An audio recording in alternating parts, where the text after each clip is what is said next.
welcome to the Community Development Committee, August 19th version. We'd like to call roll. Dan Hansen. Here. Ed Schuckner. Present. Judy Achterhoff. In attendance. Okay. There you go. All right. So right away we'll approve the minutes. If anybody wants to say anything about adding or any concerns about the minutes, then I think we'll let them stand approved. Marching into the public comment, I have one slip from Mr. John Thomas, who'd like to talk about Lake Malalu.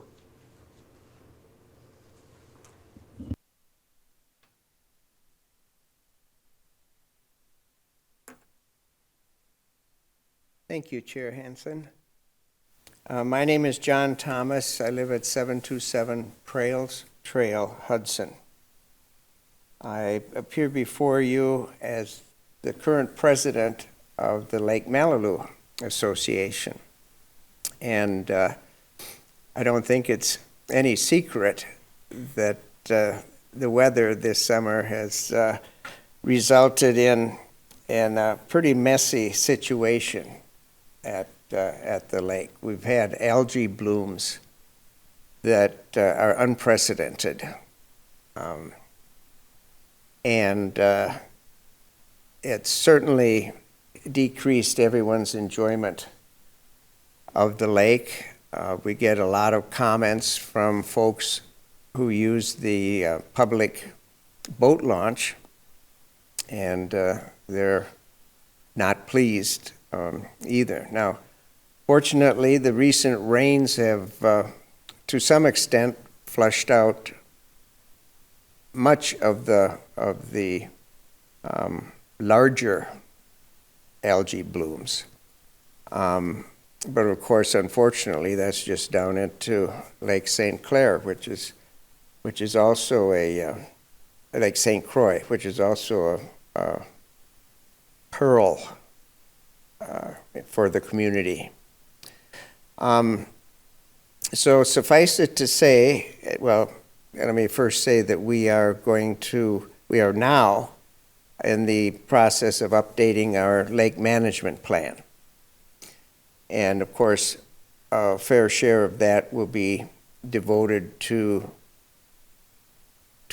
remedying this current situation.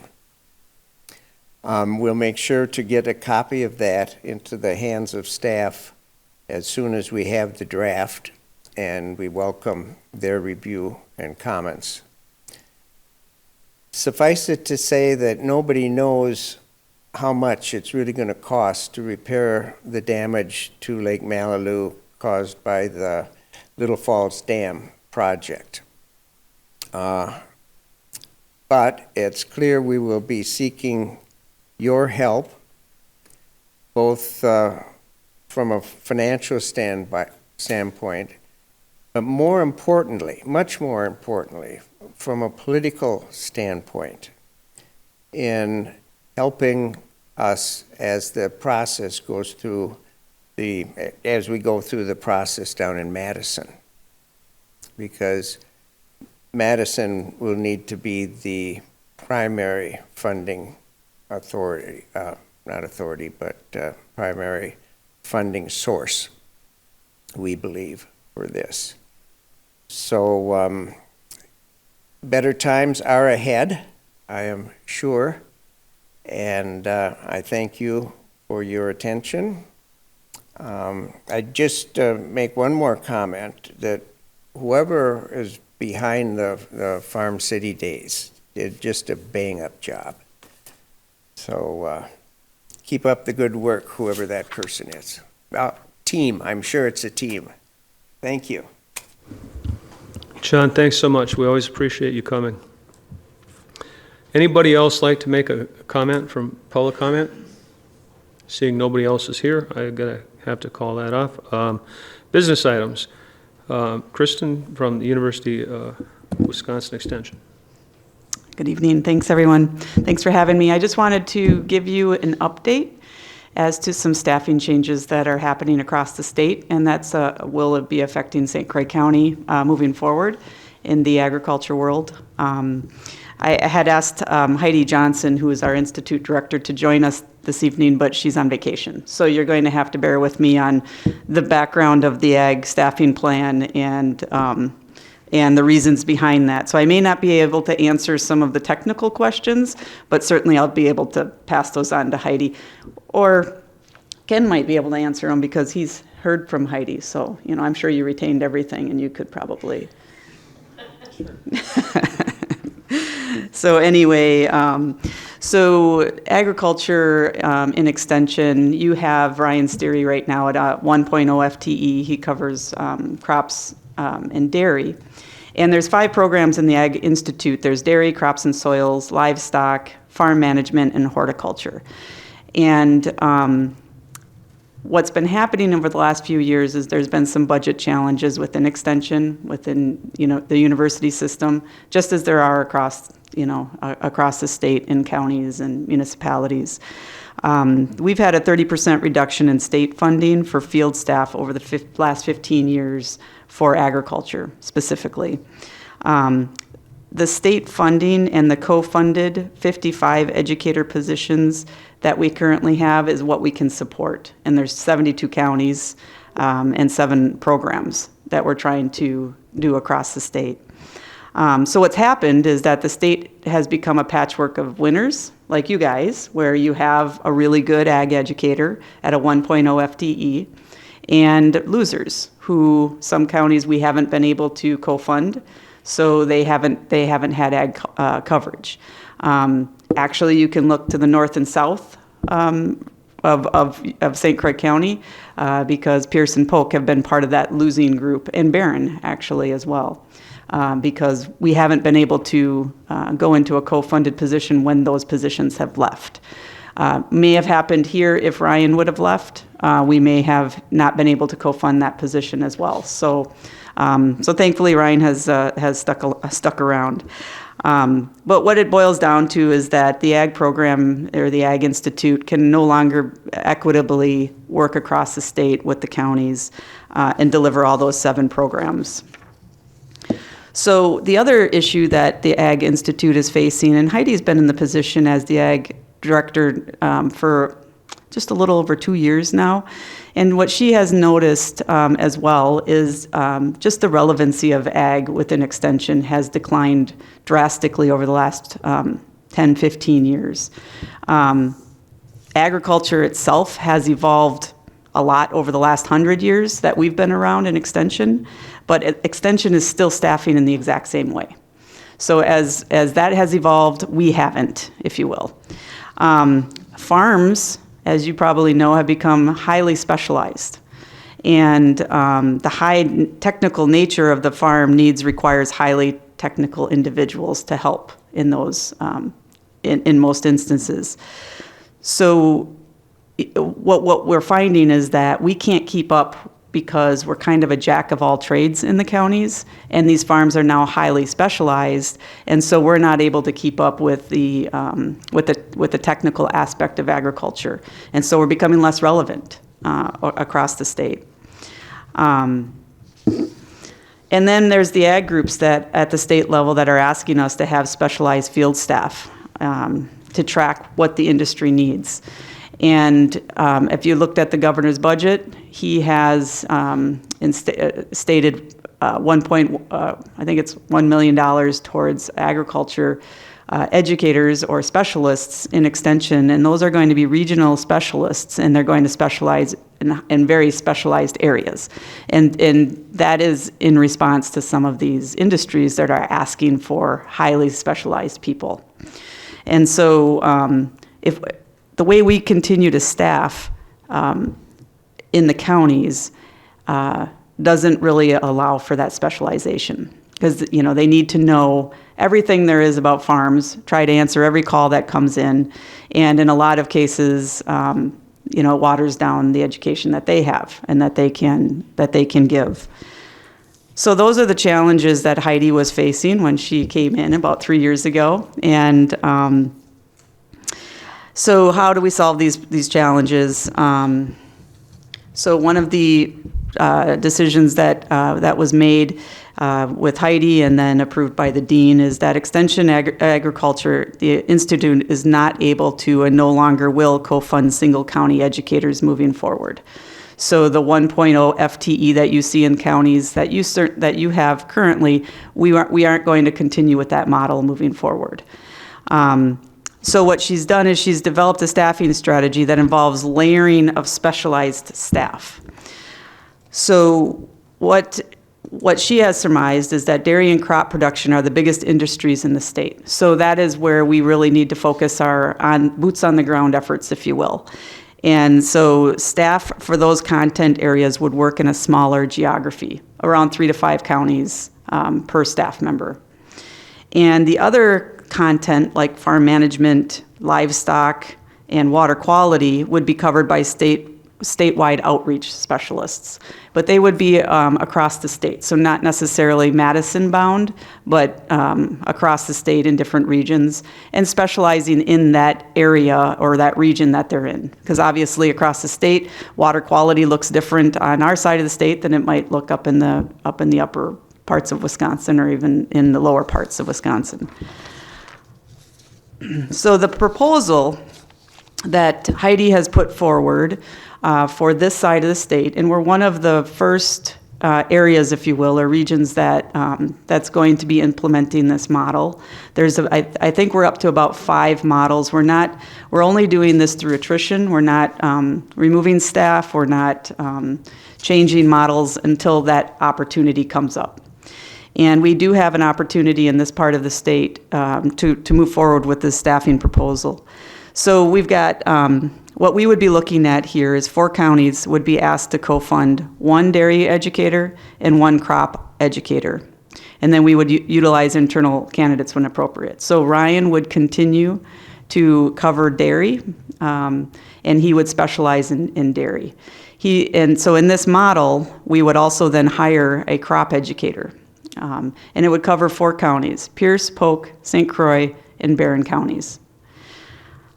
The counties will benefit from statewide positions such as the farm management, livestock, water quality, and emerging and alternative crops through those regional specialists. And with the infiltration of money from the governor's state budget, we're able to hire some of those a lot quicker than what we had anticipated.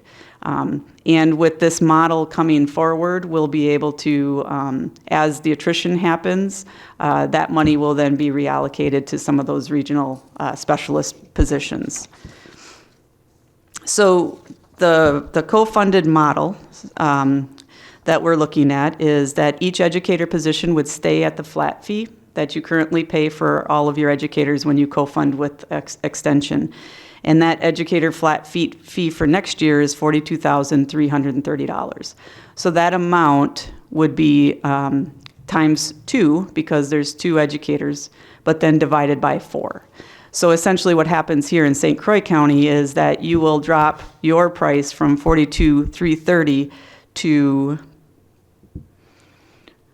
$21,800, because it would be a 0.5 FTE that you're paying for. Each county would be paying for a 0.5, if that makes sense.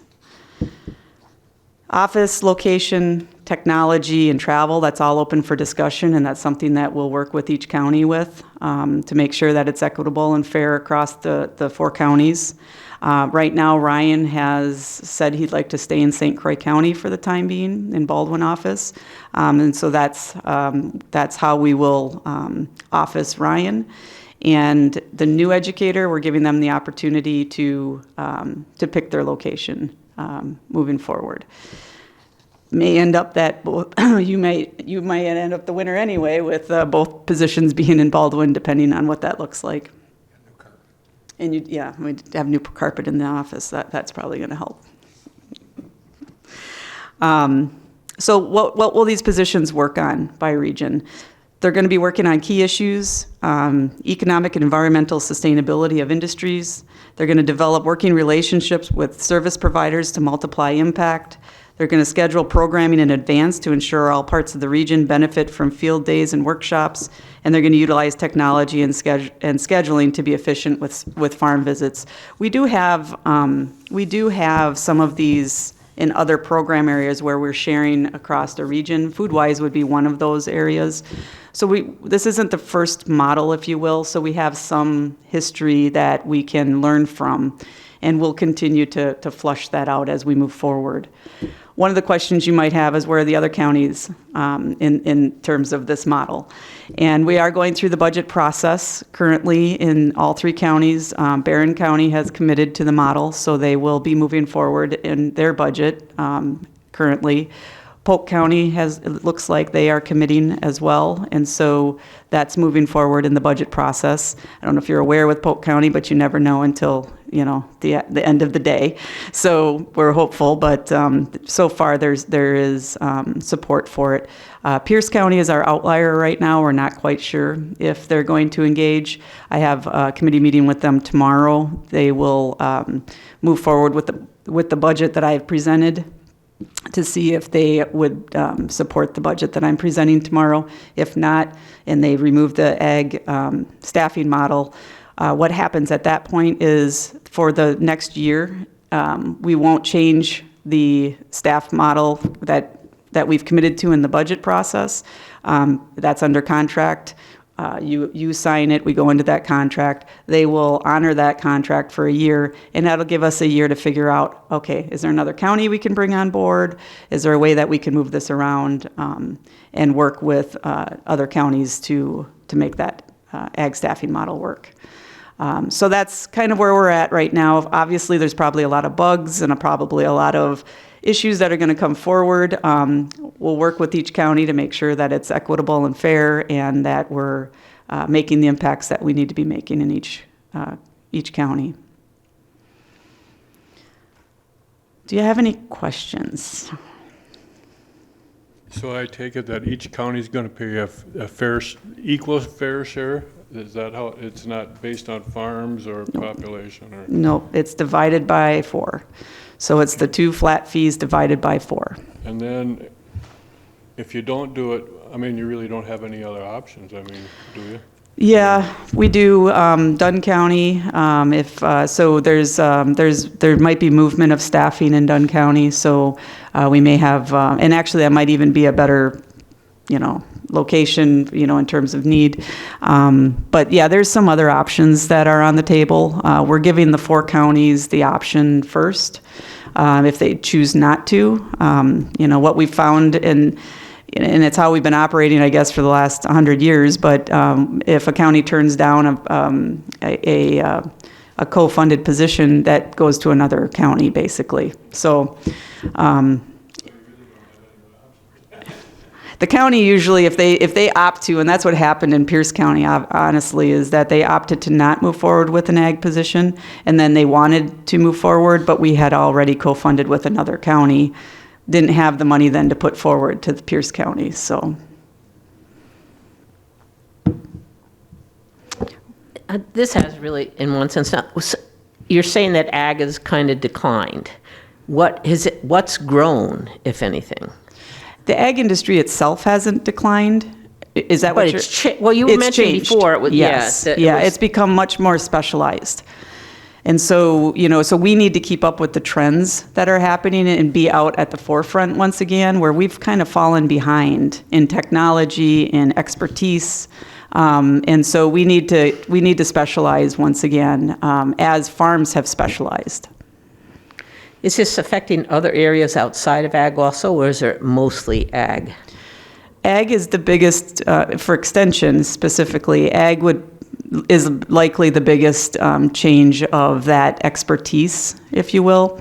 In other areas, it's pretty similar as we look at mental health and how we are now specializing more with health and well-being and human development and relationships. So we have kind of already done that in some of the other program areas and specialized them more. And then an educator then focuses on that institute depending on the need in the county. So for instance, when Joanne Sprain left, we took an assessment of the county to say, it looks like mental health, AODA issues, meth and other drug issues are prevalent in St. Croix County. So health and well-being is probably the institute that we need to specialize in St. Croix County. Now, what's nice with these new area models is that that parenting piece then dropped off a little bit. And so what we've done is we have pulled our human development educators into St. Croix County more to offer that parenting piece that lags because of that specialization, if you will. So we're working to try to cover all areas. It just looks different. It doesn't fall on one person. It falls across the programs across the counties, so that we can specialize and offer that specialization and have more of an impact.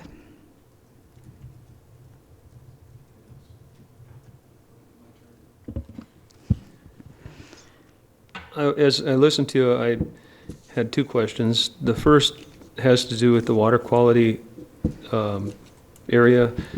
It seems to me that the water quality specialist being taken care of at the state level, sounds like we're not weighting the importance of the water quality instruction as much as we are the crops, the crop farmer. However, water quality has been a huge priority of what the county does, and we are working with best practice methods and constantly trying to put money into that. It's since 2016 been almost the number one priority of this department. So to not have that seems incongruent with our priorities. So, and then you mentioned service providers, that the job of this person is going to be to interface with service providers. Who are service providers? So I'm not going to have the lingo on that because I'm not in the ag world, but it would likely be the co-ops and other specialists across, like working with UW River Falls, Discovery Farm. Well, that's part of the program area, but working with those industries that are engaged with the ag industry, the dairy groups, the livestock groups across the state. Again, I'm not going to have those on the. So those are people who have a profit motive in dealing with the farmers? So Yeah, so we will engage with them, but not change our focus. Very good. So a lot of what we do with those for-profit industries like co-ops is that we give the information, the sound research-based information, and then they can better help the farmers. So we're just expanding the way that we can reach farmers, and one of them is through co-ops. To your first point, Supervisor Hanson, so I wouldn't say that it's, I would say with this new model, you'll actually receive more assistance in the water quality area from Extension, simply because Ryan is not a specialist with water quality. And so when water quality issues come up, he might engage with a specialist or another educator in another county to help him solve that or work with that issue. In this model, what happens is once that specialist is hired in the region, then they will work across the region specifically on water quality issues that are happening on the side of the state. So, you're actually gaining more expertise, if you will, within this model on specific items such as water quality. And it's interesting because all four counties have that same issue, as does the northern counties. And as we know, a lot of this water is flowing down as well into the lakes and streams. So there's already work being done in that area in Extension, and now we get to engage even more so with that moving forward. And so what Ryan and the crops person will do is help the county to engage with that specialist. So they may not be doing the work, but they're a conduit to that specialist, if you will.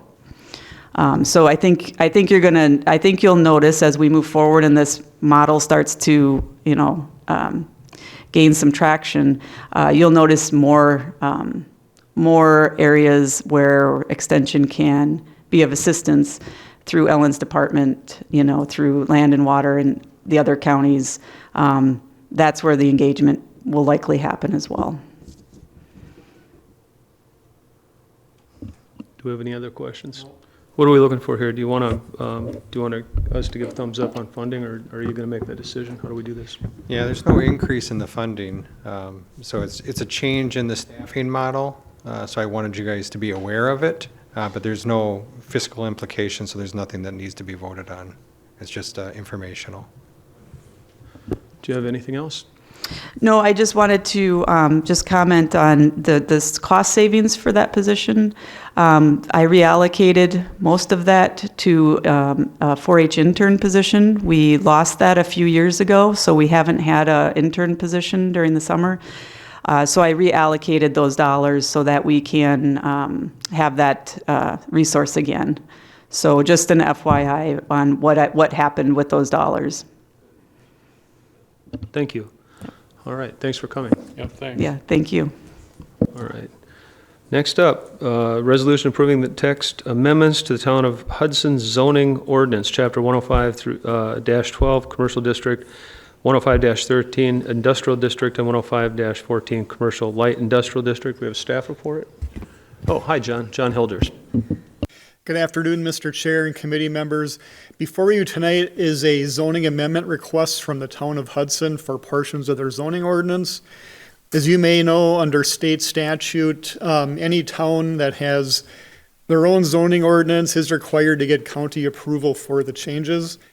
In this specific amendment, the Town of Hudson is looking at making changes to their off-street parking standards, their lighting standards, and their landscaping standards. These changes would be applicable in their commercial, industrial, and their light commercial industrial districts. Specifically, some of the off-street parking enhancements include requiring fire access lanes, minimum parking stall size, driving lane widths and setbacks. With respect to some of the lighting changes, they are looking at requiring downcast lighting for parcels of commercial and industrial that would abut residential development. No flashing signs, no floodlights or spotlights to illuminate general commercial and industrial sites. And then from a landscaping perspective, they would be requiring landscape plans of all commercial and industrial developments. Screening, delivery, loading docks adjacent to residential areas. So just generally some enhancements to their performance standards under their zoning code. Staff has reviewed all their information they submitted regarding the public hearing notices, the minutes of the meeting, and everything appears to be in order. So at this point, staff would recommend approval of the changes. Is there sign ordinance consistent with county? I'm not sure about their sign ordinance. That was not part of this amendment, and I didn't look at that specifically. It does talk about flashing signs in here a little bit, and that's why I asked. They put that under their lighting provisions, which is a little bit unique. Our flashing sign codes and our zoning ordinance are under the sign provisions, but they chose to put theirs in their lighting standards. So we have a fairly detailed sign ordinance, and because they're not under county zoning, so I guess that's okay. We don't have to make sure that's parallel, but Correct. that's fine. The question is moot. Do we have a motion? I'll make a motion approving the resolution for the Town of Hudson on their, you moved the thing on me. I was gonna.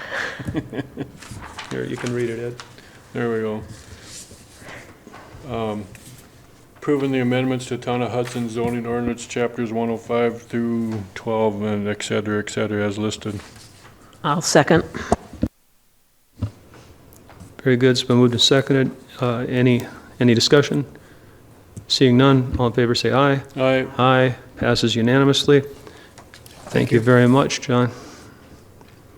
Next up, GIS program update.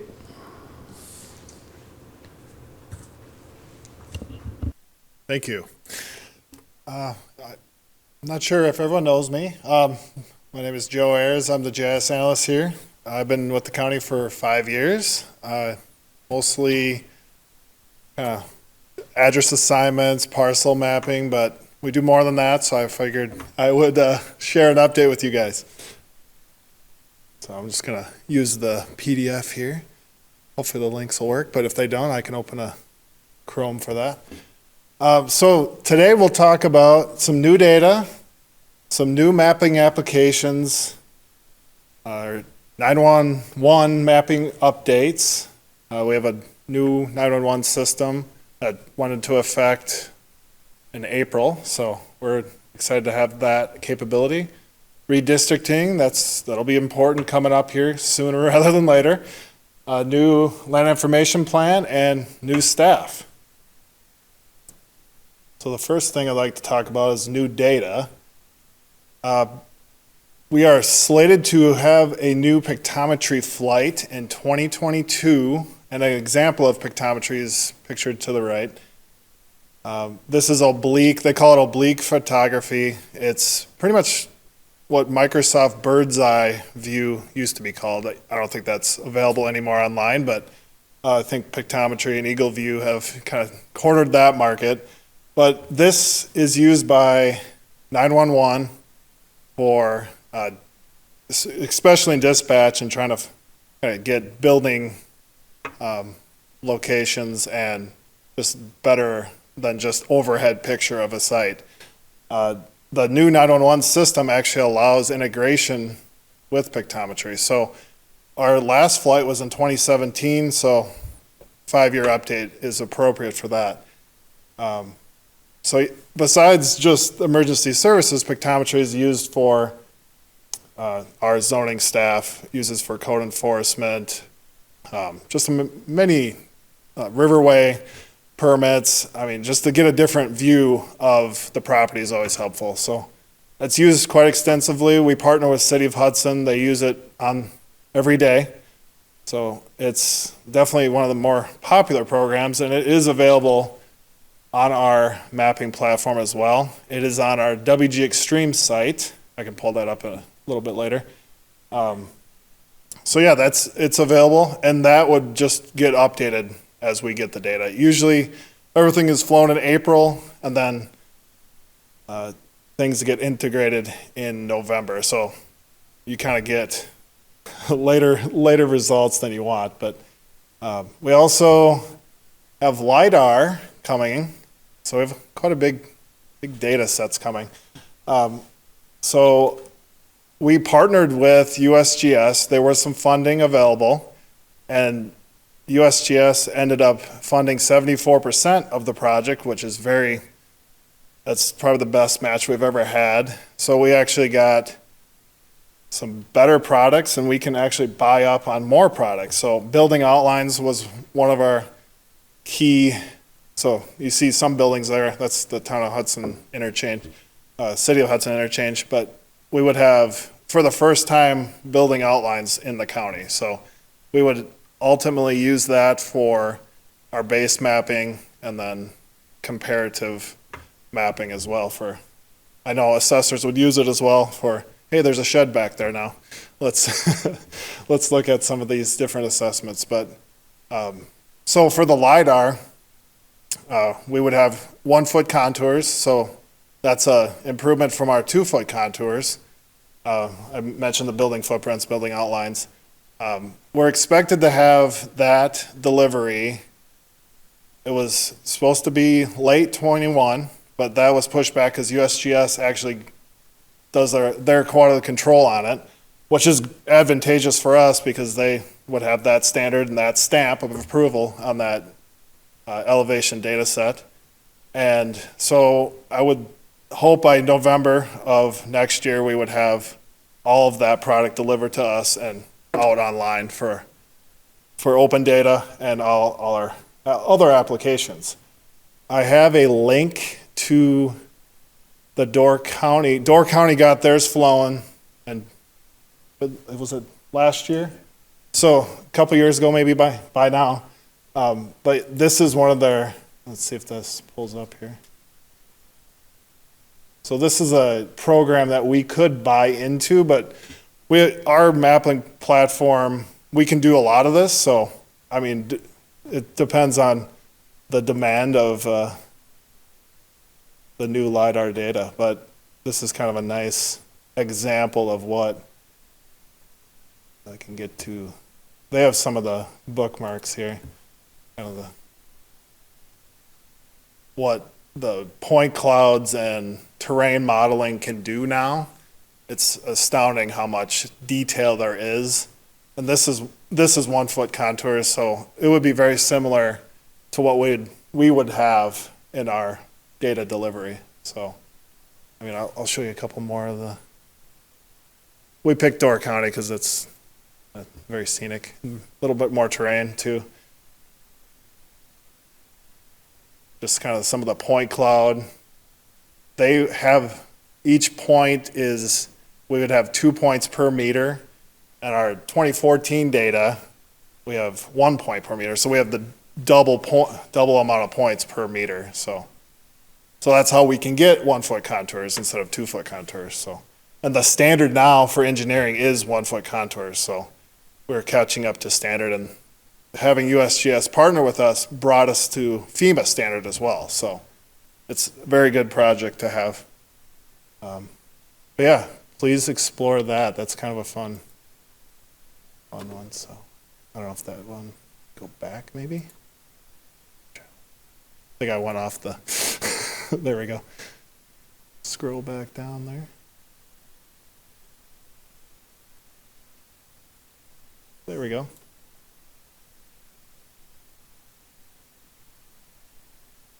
And other data sets we've added to our online mapping, we have drainage easements, different soil layer. I know Ken was asking about soils, and we actually could provide that layer right away, so that was good. We also have scenic easements added, and we enhanced our shoreline zoning when we adopted the new ordinance, so kind of a different mapping for those. And I will open a new tab here so I can show you some of the different mapping applications.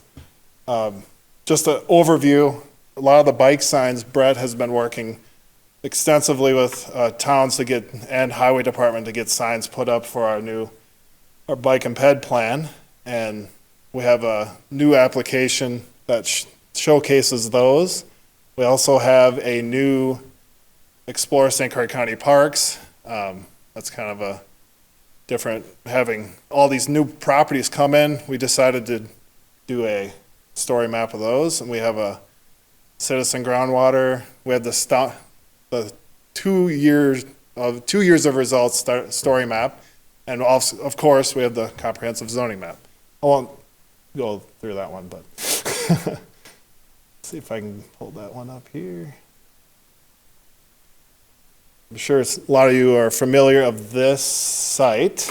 We'll go over just a few of these. And we have our PDF maps here, and a lot of people use this just for quick maps, and a lot of our staff uses this resource limiting, which has pretty much all of our GIS capabilities in one. So we have the kitchen sink approach, and then we have a lot of specialty maps as well. But let's do this one. It's kind of a nice lightweight one. So the GIS platform allows us to do more web mapping. So with that, we have created the parks map. So this one kind of goes through each park and gives a little synopsis of each park. And this is we're constantly updating and enhancing with Ryan, one of our staff, have really good photography skills, so we kind of take advantage of his skills and add those photos into these maps. So it has all of the newer properties as well. I put the top 3 most popular first, and then Eckerd Blufflands we put on there as well. So we can definitely add links. We have the different plans associated with those, but yeah, just kind of example there. And we have the groundwater study, I'm sure after each, this is a very extensive data set. Cole, our former groundwater person, put a lot of effort into this presentation. I believe he probably presented this as well in different, not just in this committee, but other committees as well. So I'm sure you've looked at this one, but this one's out there as well. Very, very informative and kind of gives you the results at the end. Here's the participation. So we have a pretty well represented sample set. I know that we can get down in the weeds pretty fast with that, so I won't go down that route too much, but so I kind of wanted to talk a little bit more about 911. We've been working quite a bit on that. So that was all of 2020. So we got through all of it amidst pandemic and everything. Many Teams meetings. I've never had so many Teams meetings before, but we got through all of those and got the data schema to them, delivered, and this platform allows for more frequent updates. Before we'd have to zip everything, manually update each 911 dispatch station. With this update, it automatically, once we update one map, it updates all of the maps, so we don't have to walk around with the thumb drive to each dispatch station to update their map and hope they don't get a bunch of calls during that update so they can't validate the call. So this alone will help the dispatch people for sure. So we actually added a bunch of different emergency service boundaries, ESM boundaries. So the tow areas are included now. We have 94 split east and west, because before we just had it all in one emergency response area. So it wasn't very helpful for actual on the ground response. So that has helped as well for response, for incorporating Wisconsin State Patrol into the system as well. So it's multi-jurisdictional as well. So that's just a lighter update on that. But we also have mile marker improvements. We have eastbound, westbound mile markers, where before we just had a mile marker. So we have river mile markers past Hudson. So that's a big thing for the patrol. We also have the capability to address apartments, where before it wouldn't show what unit was there. So that was like at New Richmond Airport, they have all the hangars. We couldn't figure out what hangar to go to. So now we know what hangar is what hangar. So that's kind of nice. And then integration of parcels has been advantageous for parcel ownership. And also I mentioned earlier, the integration of pictometry. So it all kind of ties everything together when we're doing so. But yeah, we have another big project so that one's pretty well done. This one just kicked off. Brett has been locked in his office creating plans as much as he can. We got the data delivered a week early, so that's really nice. The plan delivery was actually going to be on Monday, but we got it this Monday instead. So we went through and confirmed all block boundaries, and we made the necessary splits from annexations that came through. And we are creating plans, and we will provide a couple options in coming meetings. So I don't know if we're trying to attempt to honor the tighter time frame. So. If I could jump in there, Joe, just to tell them that next Wednesday there's a special admin committee meeting at 2:30 in the afternoon before the committee of the whole at 4. The special admin meeting is to go over the first draft of these maps, and they will recommend a tentative first draft to the county board. And the county board meeting ended up being moved from Tuesday to Thursday, September 7th to September 9th, because of publication notification requirements for these maps, the compressed timeline that Joe mentions here. So special meeting and a moved county board because of the compressed timeline. Thanks, Ken. Yeah. It's very important, because if you don't approve our maps, we're just kind of stuck, so.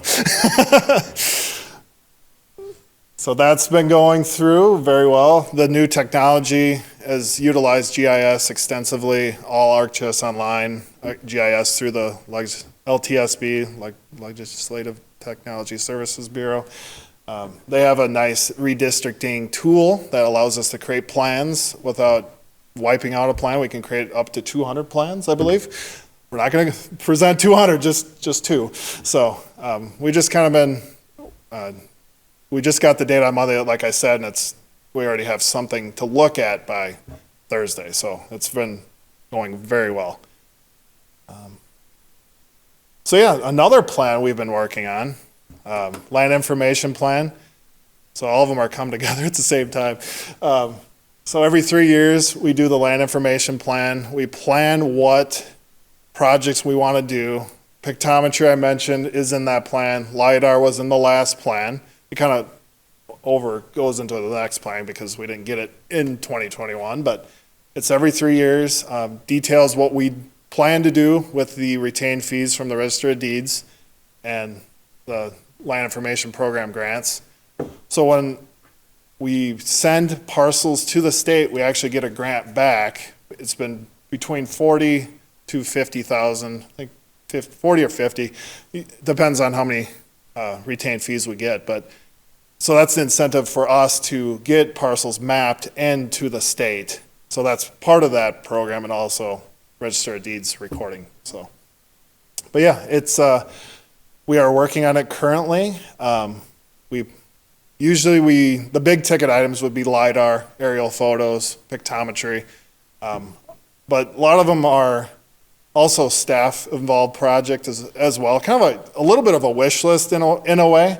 So if we put in the plan, we're going to do it. So kind of one of those plans. But it actually kind of gets us focused on each segment that we may have, like water quality doesn't fall into this quite, but we do actively help with GIS. So as you can see with the ArcGIS Online and all that. So.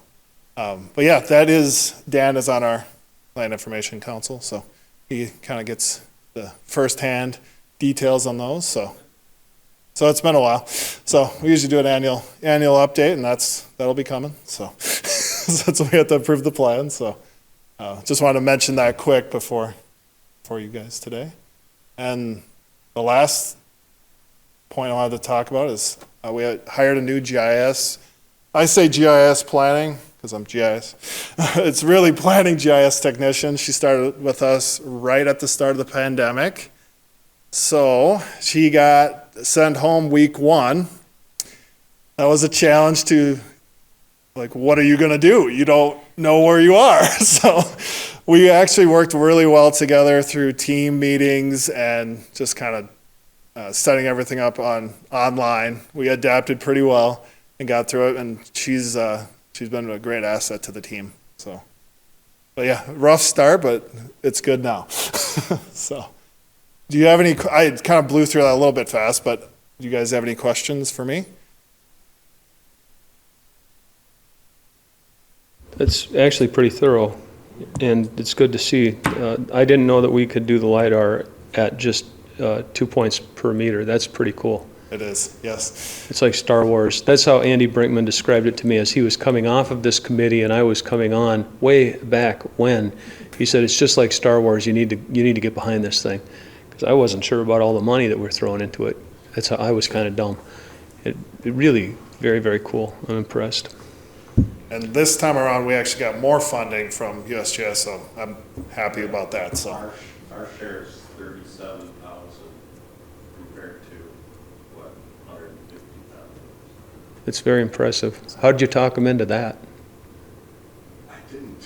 Wow. It just happened. Wow. Well, thank you very much. absolutely, appreciate it. Appreciate your time, Joe. All right, next up.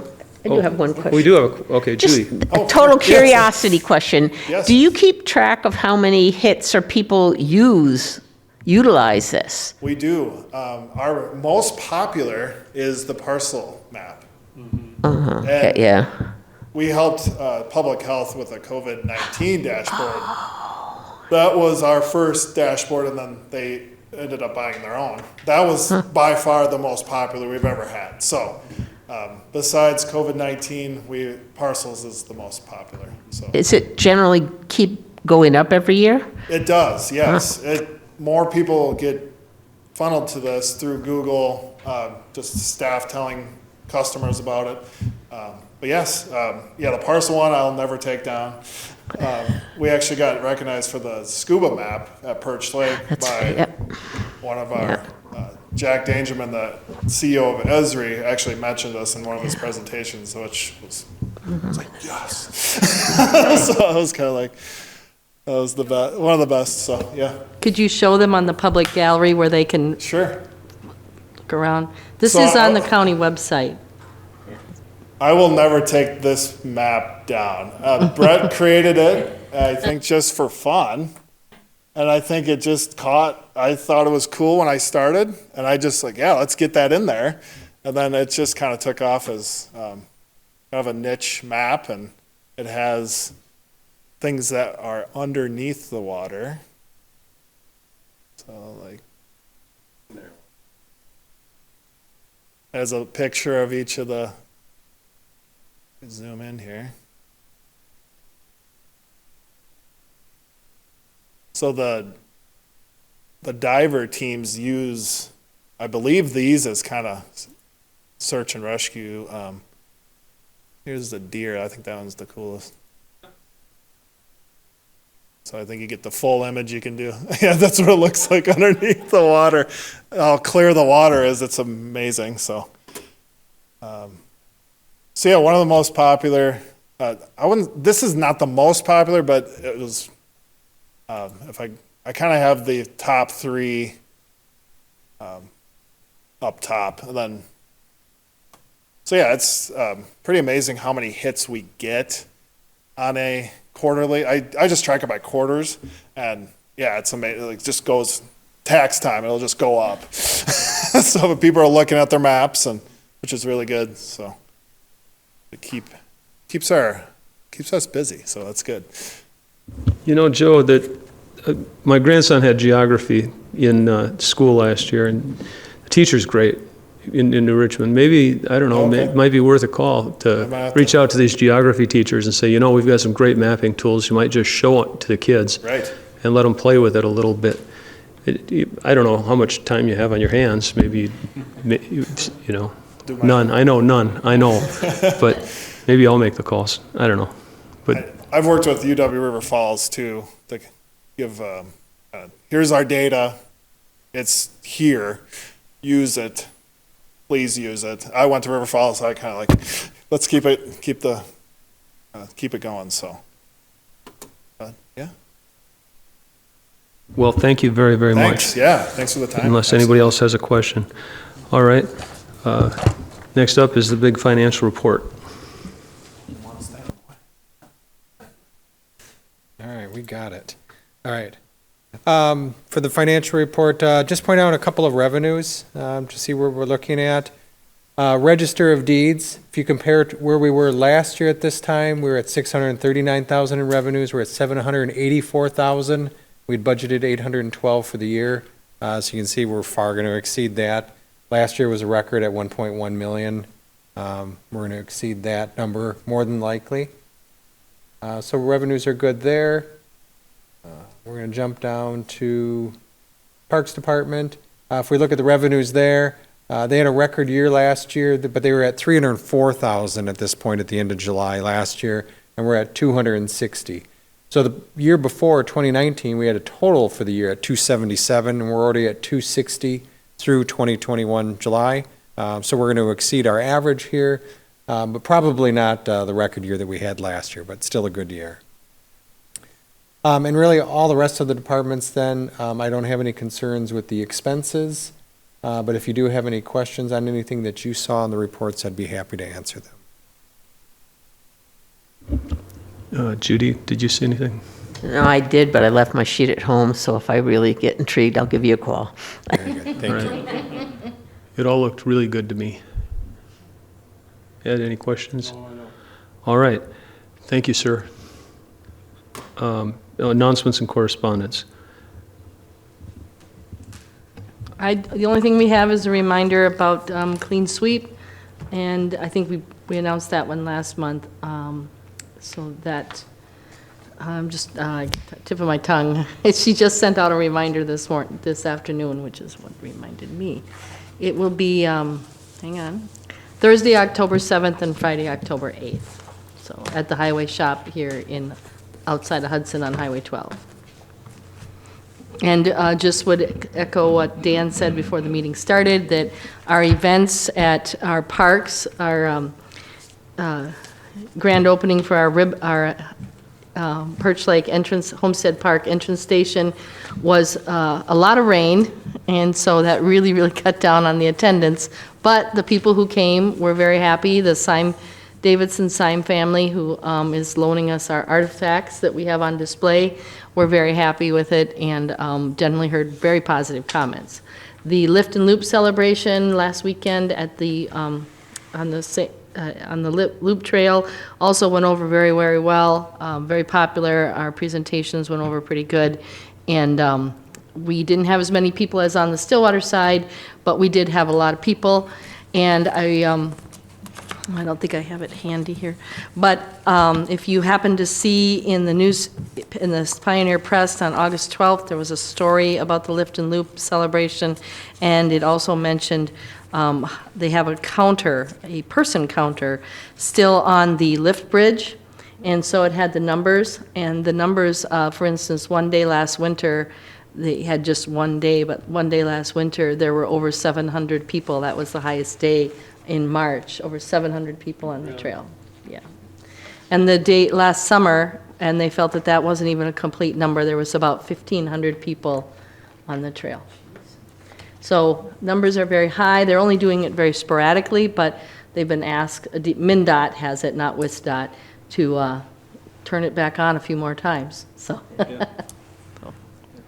very popular, very good events, and we're going to actually put our displays, some of the educational materials and other things out in the lobby or at the ends of the lobby hallways for everyone to enjoy.